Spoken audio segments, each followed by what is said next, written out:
আপনি সুদে টাকা নিছেন আখিরাতের আশায়, কথা বলেন না কেন?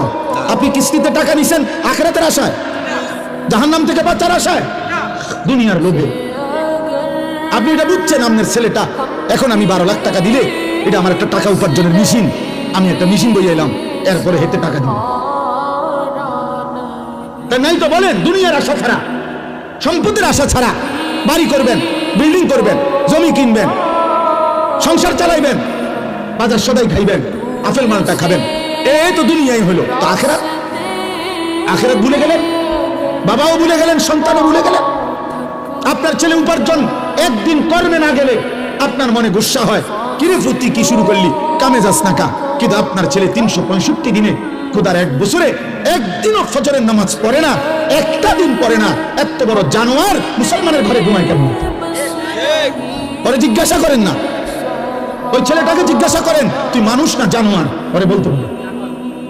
একদিনও তুমি 365 দিনে মুসলমানের ঘরে জন্ম নিয়ে তুমি একদিনও ফজরের নামাজ পড়বে না? তোমার আল্লাহ নাই, তোমারে কেউ বানায় নাই, তুমি মাটির তলা থেকে বাইরেছো, তুমি আসমান থেকে পড়ে গেছো, তোমার কোনো সৃষ্টিকর্তা নাই, তিনি তোমার কাছে কিছু চায় না। আস্তাগফিরুল্লাহ, আস্তাগফিরুল্লাহ। তাহলে একটা বাবা বেনামাজি সন্তান ঘুমায়, তোমার বেড়ার কোনো চিন্তাই নাই, ওনার কোনো ফিকিরে নাই, ওনার ফিকির শুধু টাকা, চাকরি, ব্যবসা, দোকানদারি, বিদেশ, পয়সা, এই জীবন। বলেন আপা, আখিরাত কেমনে ভুলে গেলেন? আখিরাত যদি ভুলেও যান তো আখিরাত হবে না, কথা বলেন না? বলো ছেলেরা, বাবা তোমরা বলো, তোমরা যারা আজকে মৃত্যু ভুলে গেছো তোমাদের মৃত্যু হবে না? তোমরা যারা নামাজ পড়ো না তোমরা তো মৃত্যু ভুলে গেছো। তোমাদের যাদের চরিত্র অপবিত্র, নারী দেখে, উলঙ্গ ছবি দেখলে, নারী দেখলে, জিনা ব্যভিচারের দৃশ্য দেখলে, হারাম নারী দেখলে বীর্যপাত হয় শরীরের মধ্যে, আর এই শরীর তখন নাপাক হয়, নাপাক।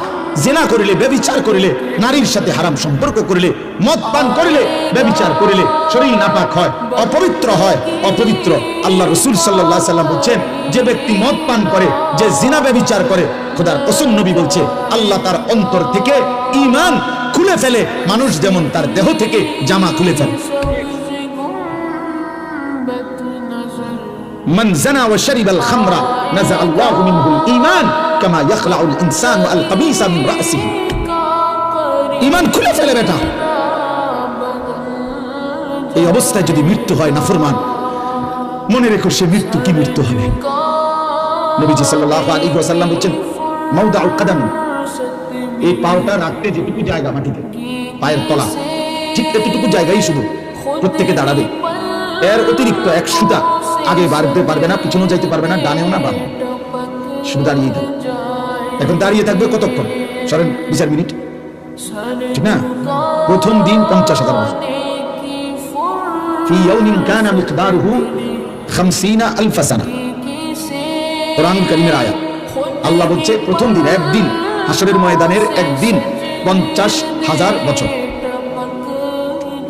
এখন বলেন 50,000 সানা, 50,000 বছর। ভেবে দেখেন, 50,000 বছর একদিন। এবার কতদিন চলবে হাসরের মাঠ, সেটা একমাত্র মহান আল্লাহই জানেন।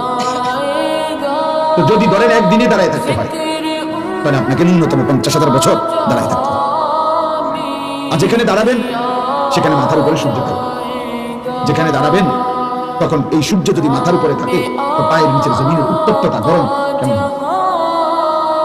আমরা হজ্জের মধ্যে প্রতি বছর, এবারও আরাফার দিন, মানে যেদিন হজের মূল দিন, আরাফার ময়দানে, সেদিন আল্লাহরই কুদরত। আমি সবসময় মনে হয় যেন আরাফার দিন, মানে যেদিন মূল হজ, সেদিন মনে হয় যেন সূর্যের তীব্রতাটা, প্রখরতাটা বেশি, প্রচন্ড সূর্যের তাপ। তো আরাফার দিনে হজ্জের মধ্যে একটা সুন্নত আমল হলো তাবুর বাহিরে খোলা জায়গায় খালি আকাশের নিচে দাঁড়িয়ে কিছুক্ষণ দোয়া করা। নবীজি করতেন, করছেন, এটা ওলামায়ে কেরাম আমল করেন। তো এইবারও আপনার, অর্থাৎ এই 2-3 বার তাবুত থেকে বাইরে দুপুরবেলা হজ্জের সময় এই দাঁড়ায় 2 মিনিট, 5 মিনিট, 5-7 মিনিট দাঁড়াইতে গিয়ে মনে হয় যেন পাওটা পুড়ে গেছে, একেবারে মনে হয় যেন পাওটা পুড়ে গেছে সোজা। আমি যতবারই উমরার সফর থেকে, হজ্জের সফর থেকে ফিরি, মনে হয় যেন পুরাটা চেহারা রোদ্রে আলগা একটা পাট করে গেছে কালো। তাইলে এখনকার দুনিয়াতে পৃথিবী থেকে সূর্য কত দূরে, সেই সূর্যের তাপটাই যদি বেশি লাগে, যদি এত তীব্র অবস্থা হয়, তাইলে ভাইয়া মাথার উপরে আসলে পায়ের নিচে জমিনের উত্তপ্ততাটা কেমন হয়? এবং সেখানে যদি এক দাঁড়িয়ে থাকতে হয়, কোনো বসার কিংবা আকৃষ করার সুযোগ নাই, এবং সেটা যদি হয় ন্যূনতম 50,000 বছর, তাহলে আপনি আমি হালাত কি হবে ভেবে দেখেন। এই জন্য আসলে বাস্তবতা হলো, কেউ যদি মনে করে যে আমি আখিরাত বুঝিয়ে না, তাহলে তো কোনো সমস্যা নাই। যেমন যে কোনো মেহনত করে না, তার কোনো ভুলে নাই, তার কোনো সমালোচনা নেই, কারণ তার সমালোচনা একটাই, সে মেহনত করে না। কিন্তু যে কাজ করে তার অনেক সমালোচনা। তো যে মনে করে আখিরাত আমি বুঝিয়ে না, তার তো কোনো টেনশনই নেই। কিন্তু যে মনে করে আখিরাত হবে, আল্লাহর সামনে যেতে হবে, আল্লাহর মুখোমুখি হইতে হবে, আল্লাহ তাআলার কাছে হিসাব দিতে হবে, আমার জিন্দেগির বুঝ দিতে হবে, তো তার কসম, তার চিন্তার কোনো শেষ নেই, তার চিন্তার কোনো শেষ নেই। কোরআন কারীমের মধ্যে আল্লাহ তাআলা বলছেন, ওয়াল্লাযীনা ইউতুনা মা আতাউ ওয়া কুলুবুহুম ওয়াজিলাতুন আন্নাহুম ইলা রাব্বিহিম রাজিউন। আল্লাহ বলেন, আমার প্রিয় বান্দা যারা, তারা আমার দেওয়া সমস্ত নিয়ামত, আমি যা দিয়েছি, শরীর, স্বাস্থ্য, জীবন, যৌবন, সুস্থতা, সম্পদ, অর্থবিত্ত, ক্ষমতা, প্রভাব প্রতিপত্তি, স্ত্রী, সন্তান, টাকা পয়সা, ঘর সংসার, সব আমি আল্লাহর পথে ব্যয় করে আমার প্রিয় বান্দা তারা। তবে সমস্ত কিছু, এই কথাটা খেয়াল করেন, সমস্ত কিছু আমার পথে, আমার নির্দেশনা মতে ব্যয় করার পরেও যাদের অন্তর সর্বদা আমি আল্লাহর সামনে আখিরাতে মুখোমুখি হবে, আমার কাছে আখিরাতে ফিরবে, এই ভয়ে কাঁপতে থাকে, তারা আমার প্রিয় বান্দা। নামাজও পড়ে, ভয়েও কাঁপে, রোজাও রাখে, ভয়েও কাঁপে, যাকাতও দেয়, ভয়েও কাঁপে, দান সাদাকাও করে, ভয়েও কাঁপে, হজও করে, আবার ভয়েও কাঁপে, আল্লাহর ভয়ে। তাহলে এই জন্য বললাম, কোরআন কারীমের মধ্যে আছে, ইব্রাহিম আলাইহিস সালাম আল্লাহ তাআলার কাছে বলতেন, রব্বি লা তুখজিনি ইয়াউমা ইউবআসুন। আল্লাহ যেদিন কবর থেকে সকলকে হাসরের ময়দানে উঠাবেন, ওই ময়দানে আমি ইব্রাহিমকে বেইজ্জতি করে দেব। উনি নবী, উনি আল্লাহর খলিল, কিন্তু উনি ভয় করছেন, ভয় করছেন। আমাদের অনেকের কাছে এটা কিছুই না, কিন্তু ঈমানদারের কাছে এটা অনেক কিছু। নেককারের কাছে আখিরাত অনেক কিছু, নাফরমান পাপীর কাছে এটা কিছুই না, বেঈমানের কাছে এটা কিছুই না রে আব্বা। ফাসিক ফুজ্জারের কাছে জীবনে যার নামাজ নাই, সিজদা নাই, আল্লাহ নাই, রাসূল নাই, পাক নাফাক নাই, হালাল হারাম নাই।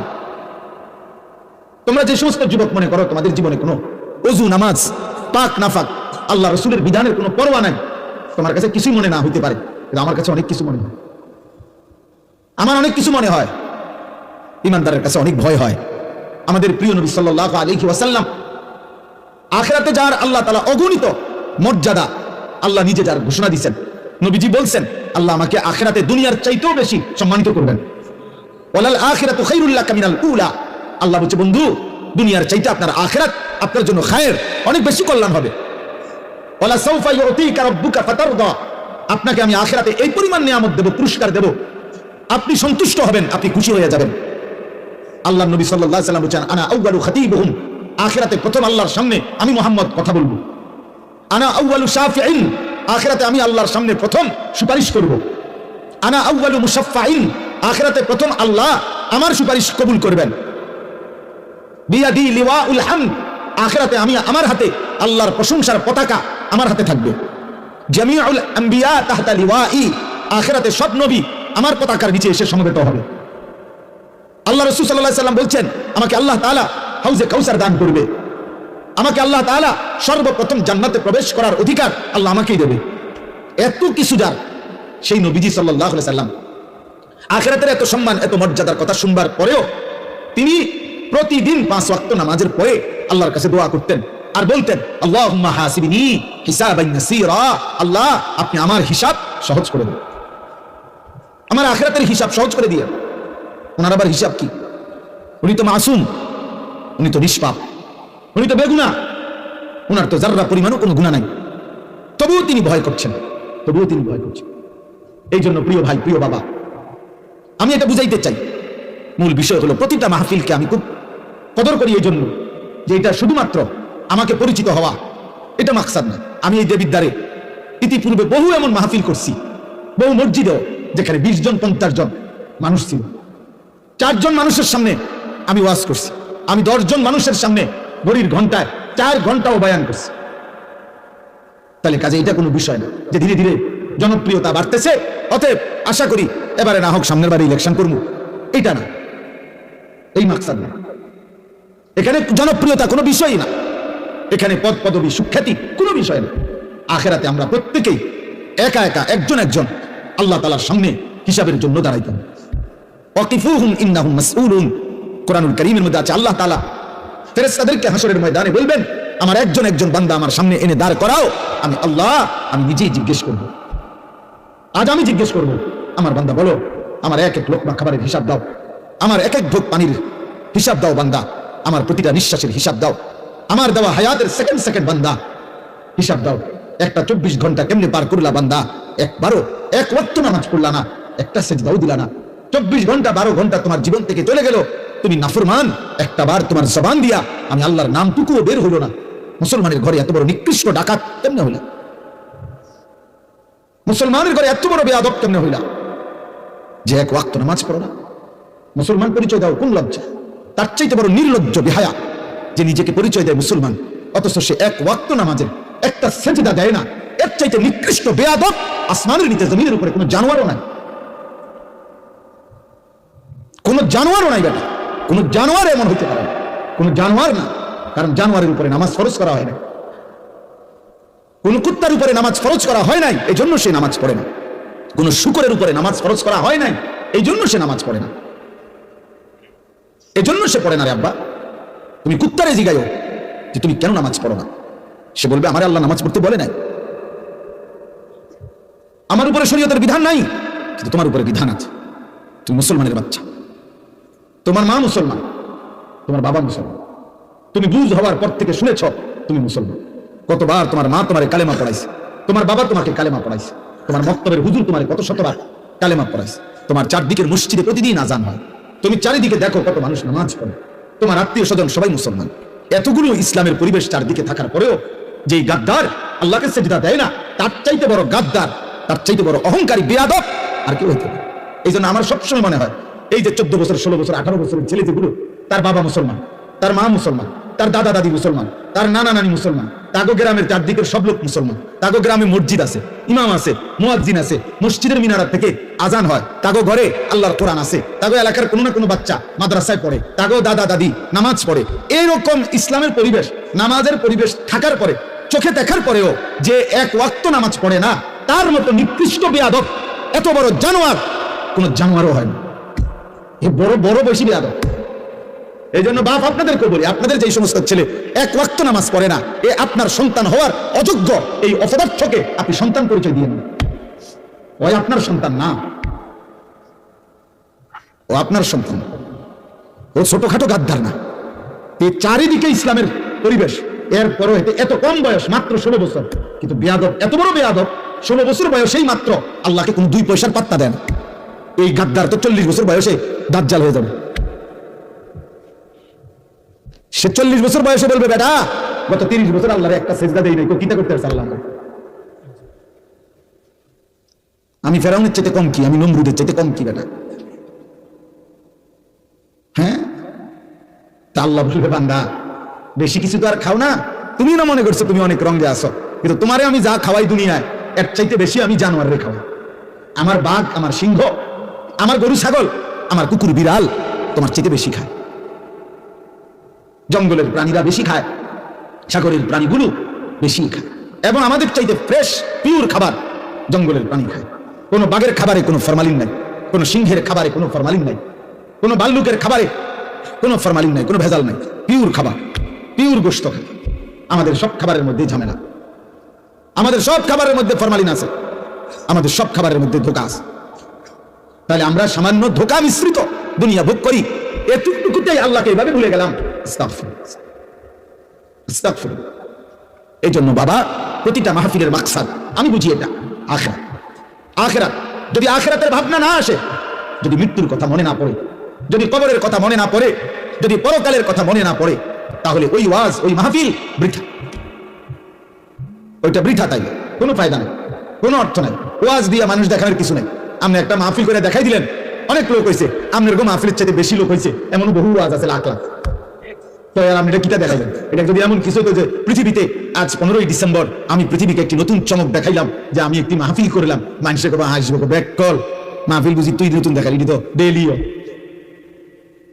ওয়াজ তো ডেইলি হইতে আছে, মাহফিল তো ডেইলি হইতেছে, তাইলে এটা কিছুই না, প্রদর্শনীর কিছু নাই আখেরাত।